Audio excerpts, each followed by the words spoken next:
Hey, what's going on, guys? Today we're back for another episode of Kenshi. Where we left off last time, Burn as well as our other warriors got knocked out, leaving us in a very tough situation, leaving us at the mercy of the Holy Nation. To get through this, we'll need enough warriors to wake up, that way we can fight off the Holy Nation. We then will have to prioritize healing up as much as we can. Thankfully though, by nighttime the guards left, allowing our warriors to spring up and immediately start healing.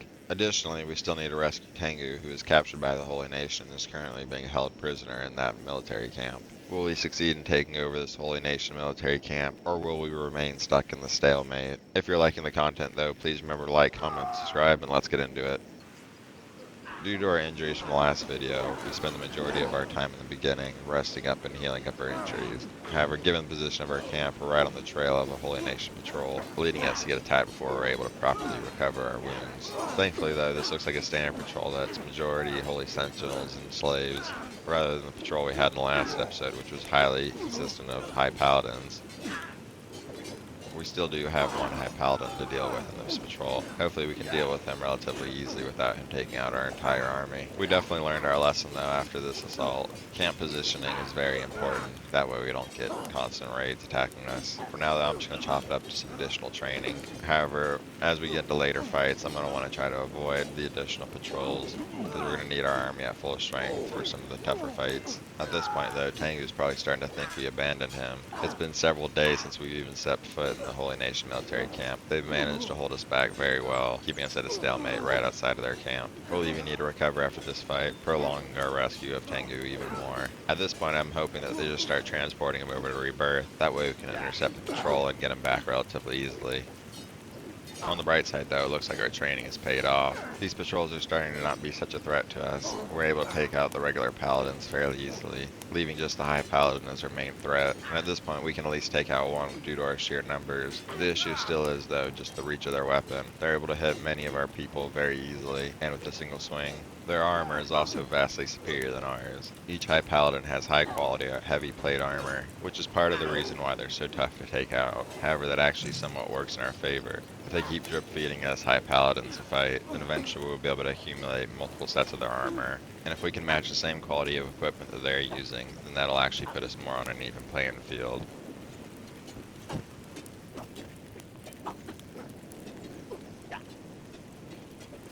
We wrap up the rest of this fight without issue, giving us another win against the Holy Nation. Afterwards though, we still gotta heal up, as we're still on a relatively even playing field with the Holy Nation. We also continue looting the guards for all their weapons and armor. That way we can further equip our army. As well, it also prevents any of those Holy Nation guards from waking up and then re-attacking us. And at least if they do wake up, they don't have their weapons and all they can do is punch. Which at that point is no threat to us at all, as the Holy Nation has very weak martial arts skills. Our healing session begins once again.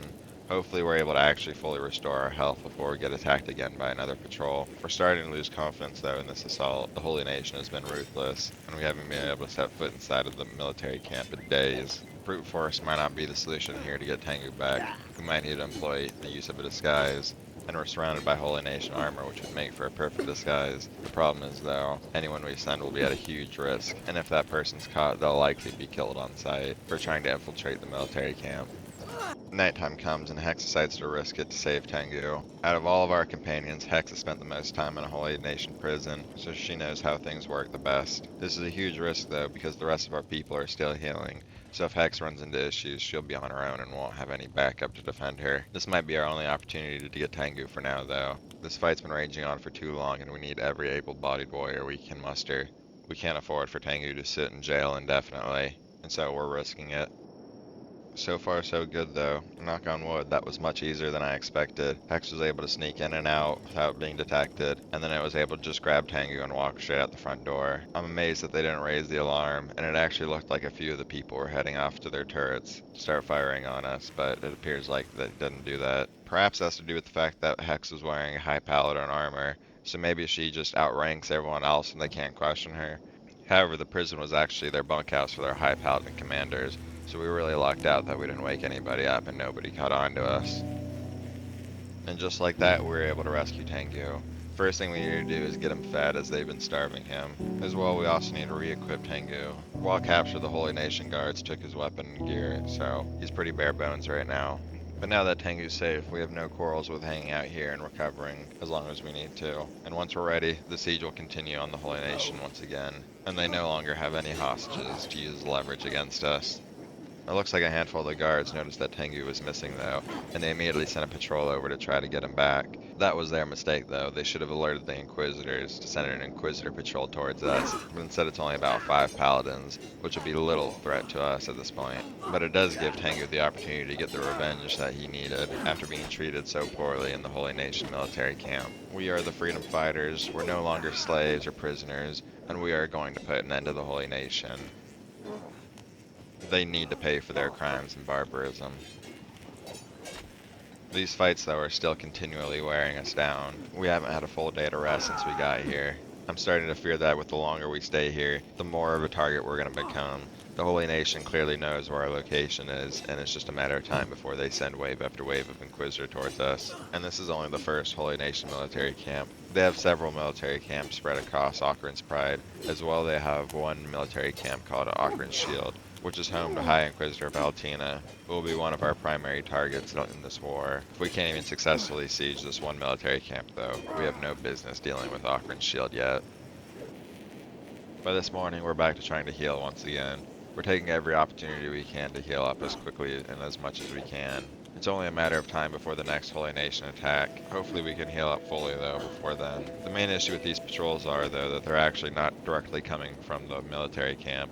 They're outside patrols heading towards the military camp, which means we're not actually whittling down the numbers inside of the military camp when we're fighting with those patrols. It's a little more than high-risk combat training, but we have no choice to continue persevering. The Holy Nation started this war, and we still intend to finish it, and we didn't expect this war to be an easy one. Some of the injured and fallen Holy Nation guards try to make it back to the military camp. However, after all that we've been through, there's no mercy to them, and we make sure to execute them on sight. If they're allowed to make it back to the military camp, they'll only recover their wounds and then re-equip with new weapons, and we cannot allow that. We decided to station a couple of our fully recovered warriors up ahead. That way, in case any of the Holy Nation tries to push towards us, or if there's any more stragglers trying to make it back to the military camp, we'll be able to deal with them before they become an issue. It was a good thing that we did as well, because the Holy Nation is now starting to use their caravans as medics. Their forces must be weakening, and they must be starting to get desperate if they're resorting to using their caravan guard as medics. The caravan guard is tough, but compared to a high paladin, they're nothing. They're also bringing us some additional weapons, armor, food, and medical supplies. It looks like they were just leaving the military camp though, so they likely dropped off majority of their supplies. But they should still have some stuff on deck that we can grab, and at the very least we'll be able to take their backpacks off them, which always come in handy. And as well, the caravan's usually accompanied by a few pack bowls, so if it turns out that there's not much loot left on the actual guards or the caravan, then at the very least we'll be able to kill and eat their bowls.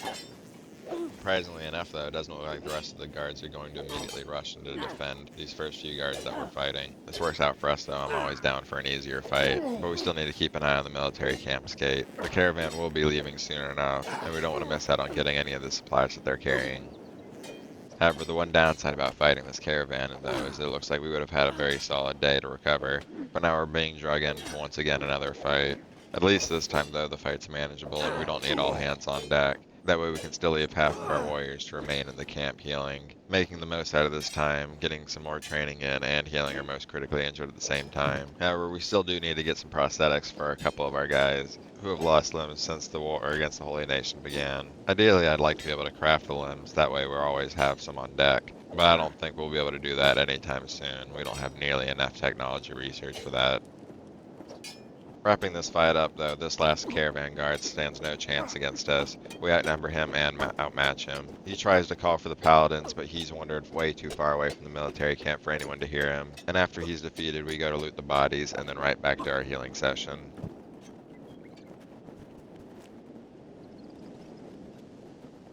This is where I'm going to wrap things up for today though. Unfortunately, we remained at a stalemate, stuck at our camp, holding off the Holy Nation as we try to recover our wounds. It's been great combat training, but we failed to actually siege the military camp. We haven't been able to leave this camp for about 10 days. We're just stuck in a constant cycle of fighting and healing. I'm not sure how much longer we can hold out like this. Eventually something's got to give though. Let's just hope it's not us first. Thankfully though, today we saved Tengu. Discovering how useful the disguises were, we were able to sneak right into the Holy Nation camp and then easily get out with Tengu, unseen and undetected. I thought for sure that that strategy would get us caught, but maybe it had to do with the fact that we were wearing high paladin armor. Anyways, though, if you're liking the content, please remember to like, comment, and subscribe, and thank you all for watching. I'll see you on the next one.